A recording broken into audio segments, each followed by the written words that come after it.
성경에는 수많은 말씀이 있습니다. 여러분들은 어떤 말씀이 가장 힘이 되고 가장 좋아하는 말씀이신지요? 우리의 삶의 자리에서 어떤 때는 이 말씀이 나에게 가장 은혜로 다가올 때도 있고 어떨 때는 저 말씀이 그럴 때가 있습니다.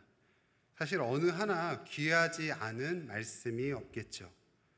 그렇다면 이 말씀들 통째로 묶어서 여러분들은 이 성경을 한마디로 요약해 보세요 라고 한다면 뭐라고 대답하실 수 있겠습니까? 할머니, 성경을 뭐라고 해야 돼? 한마디로 뭐라고 할 수 있어? 여러분들의 손녀가, 여러분들의 자녀가 물으신다면 뭐라고 대답하시겠습니까? 저는 주저함 없이 제 딸아이에게도 이렇게 이야기합니다. 하나님을 사랑하고 이웃을 사랑하라. 이게 바로 성경의 중요한 핵심이야. 이렇게 말하곤 하죠. 제가 설교자로 말씀을 전하는 자리에 서면서부터 항상 이 사랑에 대해서 강조하고 집중해서 이야기하곤 합니다. 왜 그런가 생각해 보니 제가 알고 경험하고 제가 믿고 있는 하나님이 바로 사랑이셨기 때문입니다. 그 하나님의 속성, 그 사랑이 바로 제 안에 담겨 있기 때문이죠. 성경은 말합니다. 하나님은 사랑이십니다.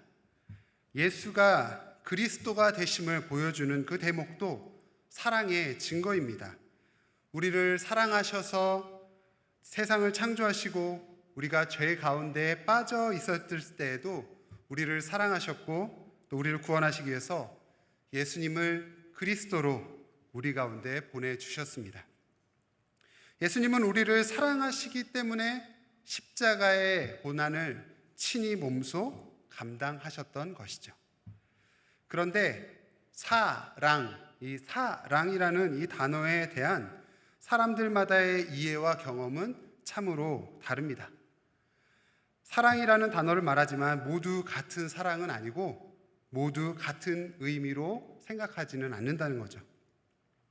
하나님이 사랑이시라는 것도 알고 내가 이웃을 사랑해야 한다는 것도 알기는 아는데 그 방법과 모습이 제각각이라는 겁니다. 제가 청소년들을 만날 때 혹은 청년들을 만날 때면 절대로 묻지 않는 두 가지가 있습니다. 첫 번째는 성적 이야기고요. 두 번째는 부모님에 관한 이야기입니다. 부모님과의 깨어진 관계를 너무나 많이 보았기 때문이죠. 정말 10명 중에 몇 퍼센트의 아이들이나 그럴까라고 통계를 내본 적은 없지만 제가 얼추 생각해봐도 한 3명 중에 2명 꼴은 그렇게 깨어진 관계를 가지고 있었다라는 거죠. 아마도 지금 말씀을 들으시면서 우리 애는 아닐 거야, 우리 자식은 아닐 거야 라고 생각하시겠지만 정작 확인해 보면 이야기가 다를 수 있습니다. 그렇다면 여기 계신 여러분들이 부모님으로서 자녀를 사랑하지 않기 때문에 그래서 그런 걸까요? 아니죠. 얼마나 사랑합니까? 얼마나 눈에 넣어도 아프지 않을 만큼 사랑합니까? 그런데 우리의 자녀들이 그 사랑을 사랑으로 받아들이지 못한다는 것이 큰 비극인 것입니다. 여러분에게 사랑이란 어떤 의미로 다가오십니까? 사랑이란 어떠한 모습으로 드러납니까? 우리 모두 각자 다른 사랑을 이야기하고 이해를 가지고 있습니다. 우리는 그 차이를 서로 좁혀야만 서로 사랑할 수 있게 된다는 겁니다. 어떻게 좁힐 수 있습니까? 그것은 성경을 통해서, 성경이 말씀하시는 사랑을 통해서 배워야 한다는 거죠. 바로 그 사랑의 기술을 배워야 하는 것입니다. 저는 지난 6월 16일이 제가 결혼한 지 정확히 만 9년이 되는 날입니다. 아내와 신학대학원에서 동기로 만나서 사랑하고 결혼했죠. 그리고 결혼 예식 순서에 혼인서약 시간이 있었습니다. 다들 대부분 결혼하신 분들은 혼인서약을 어떻게 하시는지 아시죠? 손을 들고 서약을 했습니다.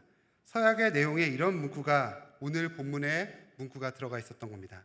나 방정남은 신우나를 아내로 맞이하여 하나님과 이 자리에 모인 증인들 앞에서 신실한 남편이 되겠습니다. 기쁠 때나 슬플 때나 도와주며 위로하며 살 것을 서약합니다. 이렇게 하고 중간에 이 말씀이 들어간 거죠.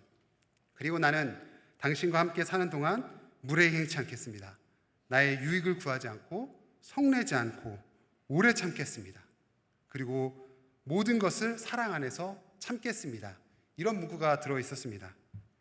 그런데 제가 이 서양문을 읽어 내려가다가 중간에 주춤주춤한 겁니다. 제대로 읽을 수가 없었던 거죠. 머릿속이 복잡해졌습니다. 과연 이 서약을 지킬 수 있단 말인가? 무례히 행치 않겠다, 성내지 않겠다, 오래 참겠다, 이런 말들을 과연 지킬 수 있겠는가? 다행히 아직까지 9년 동안은 지키고 있습니다만 그 서약을 하면서 사랑이란 게 도대체 뭐길래 이렇게 어려운 거를 감히 하나님 앞에서 약속한단 말인가? 사람들 앞에서 약속한단 말인가? 라는 고민을 가졌던 그 잠깐의 순간이 기억이 납니다. 아마도 이 자리에 앉아 계신 많은 분들도 그런 사랑하는 마음으로 결혼들을 하셨을 것이고 또 사랑하는 마음으로 지금까지 살아오셨을 겁니다. 너무 오래돼서 그때 어떻게 했는지 잘 기억이 나지 않는다고요? 옛날엔 사랑해서 한 게 아니라 어쩌다 보니 그렇게 되었다라고요? 하지만 사랑이란 게 비단 남녀만에만 있겠습니까? 부모와 자녀 사이에도, 그리고 친구 사이에도, 그리고 여기 앉아 계신 한 분 한 분, 교인과 교인들, 교우들 사이에도 사랑이 있습니다. 다시 한번 질문 드리겠습니다. 그렇다면 여러분들은 하나님의 사랑을 느껴보신 적이 있으신가요? 직접적이든 혹은 간접적이든 하나님의 사랑이 이런 거구나 확인해 보았던 경험들이 아마도 대부분 다들 있으실 겁니다. 하나님께 직접적으로 무언가를 느꼈다기보다는 주변의 여러 상황들을 통해서 느끼게 됩니다. 그런 순간들은 대개 누군가로부터 내가 사랑을 받고 열심히 사랑을 받고 있을 때라기보다는 내가 누군가를 사랑할 때 느낄 수 있다는 겁니다. 어릴 때 부모님께 사랑을 받으면서 하나님의 사랑이 이런 거구나 라고 느껴본 기억이 있으십니까? 아마도 그런 기억은 별로 없을 겁니다. 그것이 그때는 사랑인 줄 몰랐죠. 그런데 저도 제가 제 딸을 낳고 제 딸을 바라보면서 사랑이 이런 거겠구나 라고 느껴지기 시작했다는 거죠. 이제 9살 된 딸이 하나 있습니다. 그 아이를 보고 있노라면 정말 하나님의 사랑이 이런 거지. 아이의 그 작은 신음소리, 표정 하나, 몸짓 하나에도 온 마음이 집중하게 됩니다. 어디가 아픈 건 아닌지, 어디가 불편한 건가? 하루 종일 제가 먹지 않더라도 아이가 맛있게 먹는 걸 보면은 기분 좋아지고 행복해집니다. 제가 집에서 이 말씀을 아내 앞에서 이 본문을 그대로 이제 연습을 하고 있었거든요. 그러더니 옆에서 조용히 듣고 있던 딸이 저한테 묻더라고요. 아빠, 진짜야? 이제 의심하기 시작했습니다. 저도 어릴 때는 저희 부모님이 저를 어떻게 사랑하시는지 잘 몰랐습니다. 그런데 부모가 되어보니, 사랑을 주어보니 그 사랑을 느끼면서 하나님의 사랑이 이런 거겠구나 라고 가늠해 보게 되더라는 겁니다. 그러면서 우리 부모님이 나를 이렇게 키워내셨지. 그 사랑이 바로 여기에 있어서 또 그 사랑이 나의 자녀에게로 흘러가는구나. 바로 거기에 하나님의 사랑의 법칙이 있구나 라고 느꼈습니다. 이 아이가 사춘기를 접어들어서 더 성장해서 만약에 제 속을 썩이고 힘들게 하고 괴롭게 하는, 아프게 하는 순간이 온다면 어떨까 생각해 봤습니다. 물론 아직 그때가 오지 않았기 때문에 정확하게 제가 확답해서 말씀드릴 수 없겠지만 분명한 건 제 마음에서 그 아이를 절대 포기하지 않는다는 겁니다. 어떠한 모습이라 할지라도 제 자식인 것은 변하지 않는다는 거죠. 제 사랑은 변하지 않을 거라는 겁니다. 그렇게 생각하고 보니 하나님의 사랑이 이렇겠구나, 이렇게나 나를 사랑하고 계시는구나 라고 느껴지고 마음에 하나님의 크신 은혜가 찾아오기 시작합니다. 이렇게 부모가 된 경험을 통해, 사랑을 베푸는 그 경험을 통해 하나님의 사랑을 표현해 보면 그것은 참고 또 참는 사랑이다 라는 것입니다. 하나님을 떠나는 우리를 참고 또 참으시는 하나님의 사랑, 잘못된 길을 가려고 때를 쓰는 우리를 참고 또 참으시는 하나님의 사랑. 잘 될 때는 자기의 영광, 문제가 생기면 하나님을 탓하는 우리를 향해 참고 또 참으시는 하나님의 사랑. 바로 이것이 하나님의 사랑입니다. 오늘 본문 고린도전서 13장은 교회에 다니면 가장 많이 들어보는 설교의 본문 중 하나입니다. 그런데 사랑에 대해서 너무 많이 들으면서도 정작 사랑이 필요한 우리의 처지를 가장 잘 보여주는 대목이 아닌가 싶습니다. 오늘 13장 4절에서 사랑은 이러이러하다라고 정의를 내리면서 이야기가 되는데요. 가장 먼저 나오는 것이 바로 사랑은 오래 참는다라는 것이었죠. 사랑은 오래 참고로 시작해서 7절에서 모든 것을 믿으며 모든 것을 바라며 모든 것을 견디느니라 라고 마무리되는데, 오래 참음으로 시작해서 오래 참음으로 사랑이 끝나고 있다는 겁니다. 믿음, 소망, 사랑을 이야기하면서도 사랑은 모든 것을 견디는 것이다, 모든 것을 오랫동안 참는 것이다 라고 이야기하는 거죠. 즉 사랑은 오래 참음이다 라고 이야기하고 있습니다. 이 사랑은 오래 참는다라고 하는 이 말에는 사랑해야 할 대상이 있다는 평범한 진리가 담겨 있습니다. 대상이 없는 사랑은 없겠죠. 무언가를, 누군가를 좋아하고 애정하고 깊이 관심 갖는 것, 바로 그것, 사랑이 여기에 있다는 거죠. 사랑은 혼자 하는 것이 아니라 어떤 대상이나 어떤 앞에 상대, 물건이 있다는 거예요. 우리는 그 대상을 어떻게 참아내야 할 것인가, 바로 그것이 사랑의 방법이라 이야기하고 있습니다. 독일 출신의 유명한 사회심리학자이자 교수인 에리히 프롬이라는 사람이 있습니다. 그가 쓴 사랑의 기술이라는 책이 있는데요. 이 책의 첫 장에서는 우리가 가지고 있는 사랑에 대한 오해를 이야기하며 시작됩니다. 사람은 내가 어떻게 사랑할까를 생각하기보다는 어떻게 하면 다른 사람의 사랑을 받을 수 있을까를 고민하고 집중한다는 겁니다.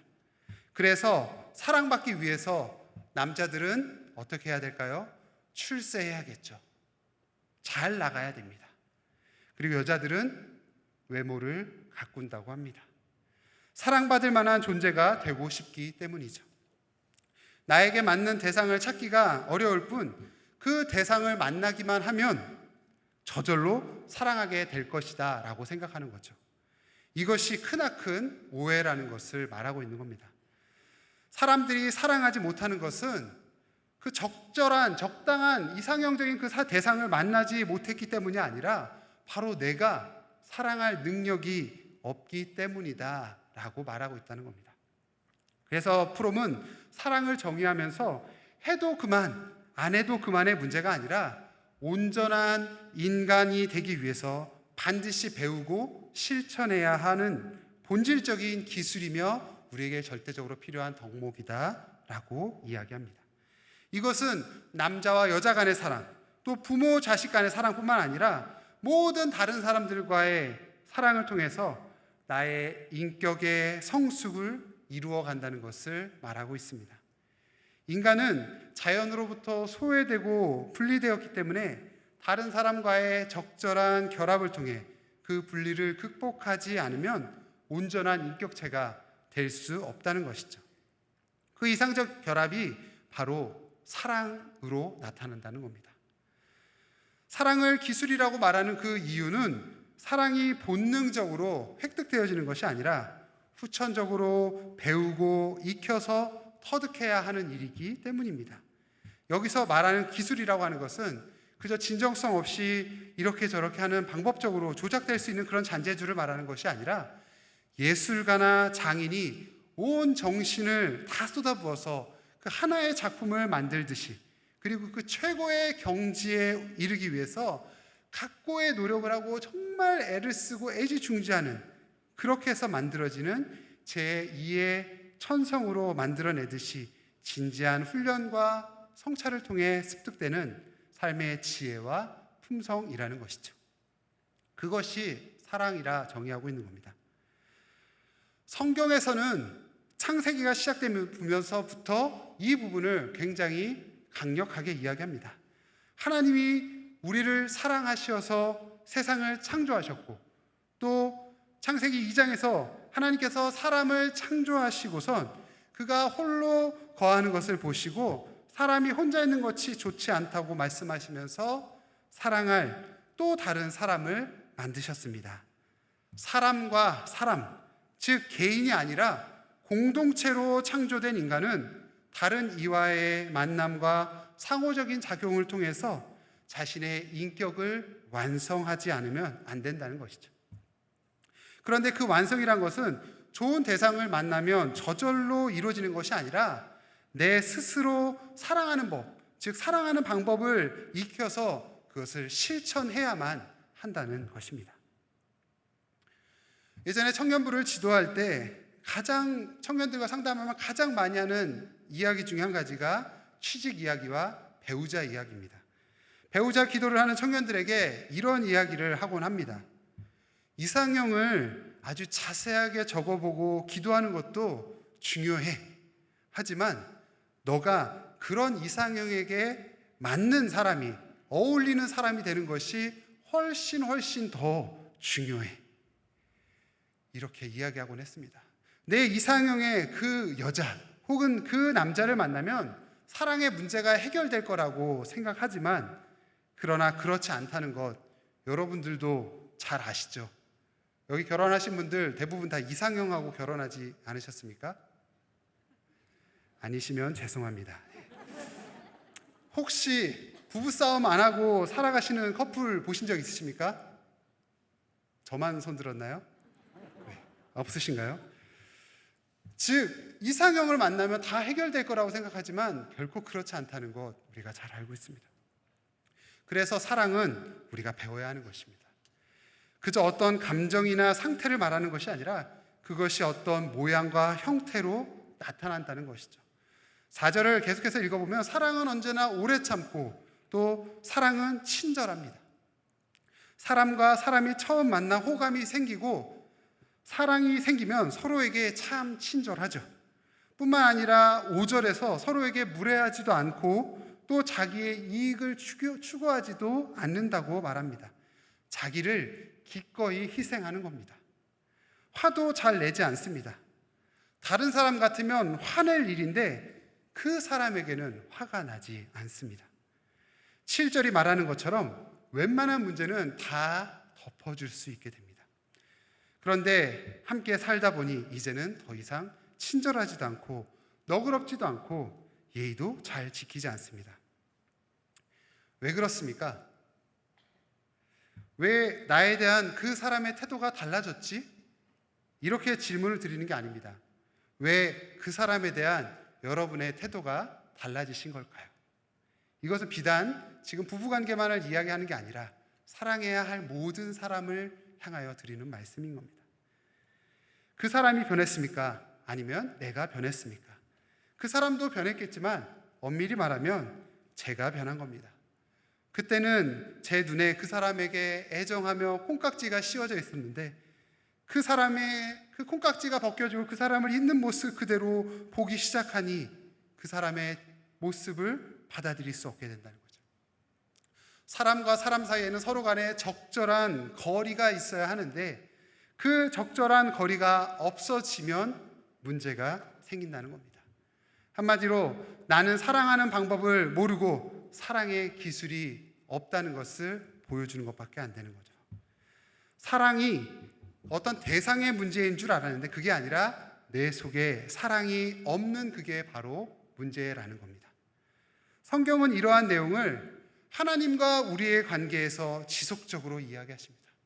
하나님과 우리의 관계에서 그 관계를 유지해야 될 그 관계가 깨어졌을 때, 우리는 하나님께로부터 멀어졌을 때 바로 그 사랑이 깨어졌던 것이죠.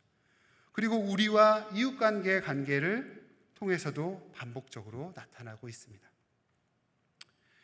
여러분, 하나님이 우리를 사랑하십니다. 하나님이 우리를 사랑하시는 이유가 우리가 사랑할 만한 존재여서입니까?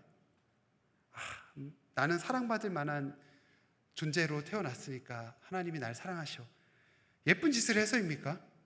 그렇지 않습니다.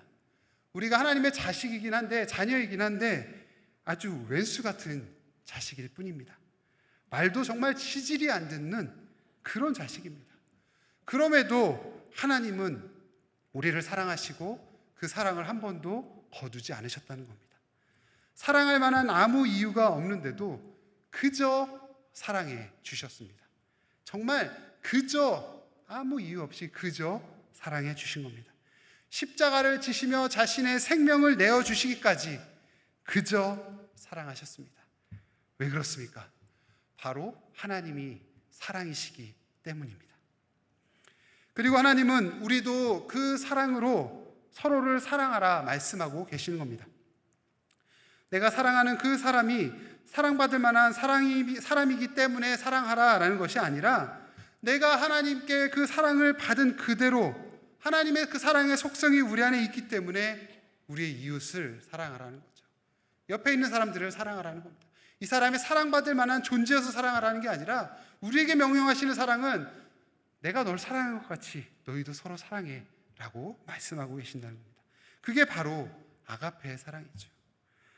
결여로부터 오는 어떤 그 빈 곳을 채우기 위해서 찾는 그 사랑이 아니라 받은 은혜를 그대로 흘려보내는 그 아가페의 사랑을 말씀드리는 겁니다.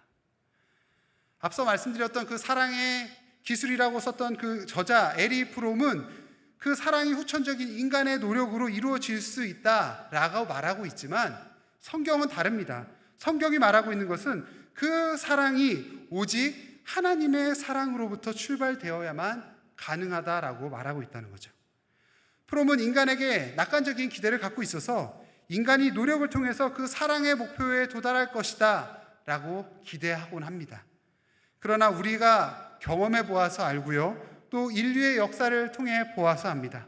스스로를 돌아보아도 너무 잘 알듯이 우리는 우리 스스로의 노력으로는 사랑에 도달할 수 있는 존재가 아니라는 거죠. 오랜 시간 부부로 지내온 사람들은 모두 다 사랑하며 행복해야 하는 것 아니겠습니까? 그리고 교회를 오래 다니셨으면, 교회를 평생 다니셨으면 사랑 수없이 사랑에 대한 이야기를 들었으니 정말로 사랑이 내 안에 넘쳐나야 하는 것 아니겠느냐 말씀드리는 겁니다. 사랑은 본디 남을 위한 것입니다. 하지만 우리의 인간적인 본성은 그와 반대로 향해 있습니다. 세상은 나의 생존을 최고의 가치로 추구하라고 가르치고 또 모든 구조들이 그렇게 만들어져 있습니다. 그런데 사랑은 우리의 그 본성과 정면으로 어긋나야 한다는 것이죠. 인간의 노력으로 이룰 수 있는 것이 아니라 우리가 우리가 받은 그 은혜로부터 시작될 때 하나님께서 우리에게 베푸셨던 그 은혜, 또한 그 성령의 기름 부으심의 그 자리에서부터 시작할 때 바로 온전한 사랑이 이루어질 수 있게 된다는 겁니다. 본문은 그 사랑의 핵심을 이야기하면서 바로 오래 참음을 강조해서 이야기한다는 거죠. 오래 참는다는 것은 나와 대상이 서로 다르다는 것을 전제합니다. 다르기 때문에 이해하기 어렵고 다르기 때문에 견디기 어렵습니다. 그러나 그럼에도 불구하고 오래 참아주는 것, 그것이 사랑이라는 겁니다. 사랑으로 결합한다는 것은 나와 너가 완전히 일치하여 똑같은 사람이 되는 것이 아니라 나와 너가 전혀 다른 모습을 가지고 있지만 그 모습 그대로를 인정하고 서로를 참아주며 나는 너를 통해 온전한 내가 되고 너는 나를 통해 온전한 너가 되는 것, 바로 그것이 사랑이다라고 말하고 있다는 거죠. 우리가 다른 집 아이들을 가르치는 것은 잘하면서 왜 자기 집 자식들은 잘 못 가르치죠? 나와 자식을 구별하지 못하기 때문입니다. 가르치다 보면 평정심을 잃죠. 야, 그것도 모르냐? 모르는 게 당연하죠. 내가 아니니까요. 내가 알고 있다고 생각하니까 얘도 알고 있을 거라고 생각하는 거기서 문제가 시작됩니다. 남편이 아내에게 운전을 가르쳐 주려고 함께 나갔다가 따로 들어옵니다. 왜 그렇습니까? 아유, 그것도 못해? 당연하죠. 못하기 때문에 연수 받으러 나간 겁니다. 그런데 알고 있는 나는 모르는 이 사람을 잘 받아들이지 못하기 때문에 생기는 문제입니다. 서로의 다름을 인정해야만 오래 참을 수 있습니다. 그 다름을 인정하며 그 다름 그대로를 받아들일 수 있어야 한다는 것입니다. 사랑은 서로 다름을 인정해야 한다고 말씀드렸습니다만, 사랑을 하면 두 사람이 똑같아지는 것으로 오해할 때 여기서 그런 문제가 생기는 겁니다. 5절에 말씀드린 것처럼 무례해지는 것, 배우자나 가족들이 함께 살아가면서 다른 사람들 앞에서는 절대 안 할 그 구질구질한 행동을 내 앞에서는 아무렇지 않게 저지르면 나는 그 사람이 나를 무시한다라고 생각하게 된다는 거죠. 배우자의 그 일거수일투족을 다 확인하려고 상대의 어떤 모든 것을 다 알아야 된다라고 생각하면 그 순간 그 상대방 배우자는 숨막힘을 호소하게 될 겁니다. 어떤 이는 결혼해서 수십 년을 같이 살아도 배우자에게는 절대 보여주지 않고 싶은 부분이 있을 수 있거든요. 그런데 어떤 사람은 그것 때문에 서운해한다면 이것이 얼마나 큰 문제가 되겠습니다. 그것은 그 사람이 나를 사랑하지 않기 때문이 아니라, 만약 그 행동으로 인해서 내가 서운해한다면 내가 사랑에 대해 무언가 오해하고 있다는 것이죠. 사랑은 똑같아지는 것이 아니라 나는 나로서 온전해지고 너는 너로서 온전해진다는 거죠. 우리 주변의 교회 공동체만큼 관계가 끈끈하고 가까운 것도 흔치 않습니다. 사회적 지위를 막론하고 또 성격이나 신앙적 성향이 비슷해서 가깝게 지내게 됩니다. 벌써 이곳에서는 오랜 시간, 수십 년 동안을 함께 지낸 지체들이 있습니다. 너무 서로 가깝고 허물없이 지내다 보니 누구누구가 부부인지 헷갈릴 때도 있습니다. 너무 편한 나머지 상대방의 이름을 불러가며 하대하는 모습을 보일 때도 있습니다. 무례해지는 거죠. 또 교회 안에서 어떤 사이인지는, 어떤 경우인지는 몰라도 오해받을 만큼 남자와 여자 간의 과도한 스킨십을 행하곤 합니다. 분명 두 사람은 부부가 아니고 가족이 아닌데도 그러한 모습을 보일 때가 있다는 거죠. 서로 스스럼 없이 대하고 말하고 행동할 때가 많은데, 그것이 그 관계 밖에 있는 사람이 볼 때에는 너무나 무례한 행동으로 오해받을 수 있다는 것입니다. 관계를 잘 모르는 사람들, 심적으로 힘들게 만드는 요인이 된다는 거죠. 공동체 안에는 우리의 사랑이 무례함으로 드러나지 않도록 주의하고 또 주의해야 한다는 겁니다.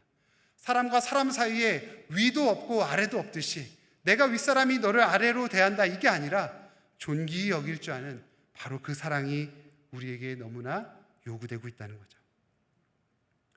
7절 말씀처럼 그 사랑으로 그의 부족함을 덮어주십시오.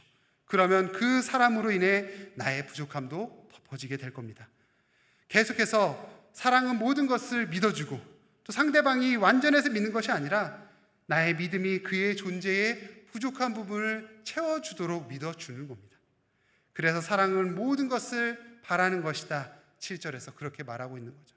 그 소망, 바라는 것, 그 소망함을 갖고서 사랑하는 것으로 인해서 미래를 바라보며 그 소망으로 인해서 오늘의 우리의 모든 부족한 부분을 견디어내며 변화될 미래를 꿈꾸어 볼 수 있게 된다는 것입니다. 특별히 오늘 저녁에는 또한 이 자리에 세례를 받기 위하여 모인 분들이 계십니다. 교회 안에서 세례라는 그 성례전은 매우 중요한 행사입니다. 세례 교육을 받으시고 서약하시면 세례가 진행이 될 텐데요. 이전까지는 나를 가장 사랑하고 나를 중심으로 살았던 삶이 이제는 이 세례를 통해서 앞으로는 주님을 더욱 사랑하고 또한 다른 이를, 우리의 이웃을 더욱 사랑하며 살겠노라고 결단하고 작정하는 아주 고귀한 시간입니다.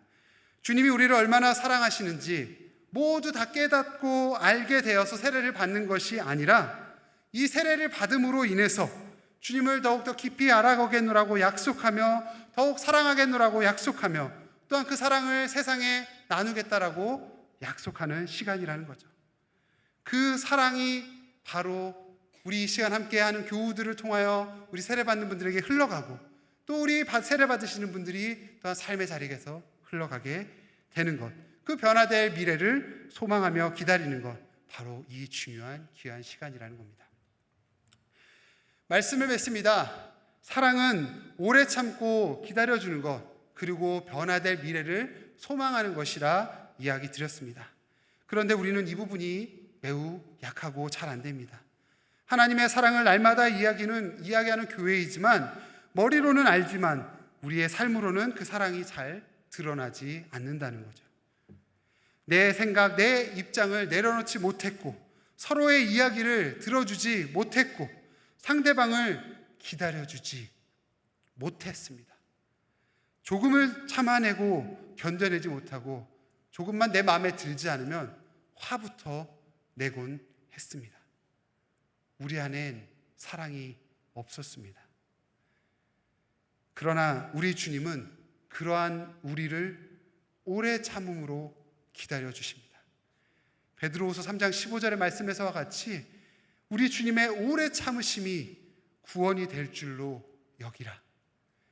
우리가 구원에 이를 수 있도록 주님은 우리의 연약한 모습, 우리의 부족한 모습, 우리의 잘못된 모습을 오래 참고 기다려주고 그 사랑으로 우리를 안아주시려 하신다는 겁니다. 이처럼 우리에게 이 오래 참음으로 인해 우리에게 온 그 사랑이 또한 우리의 오래 참음으로 우리의 이웃들에게 흘러갈 수 있어야 합니다. 우리 서로 사랑합시다.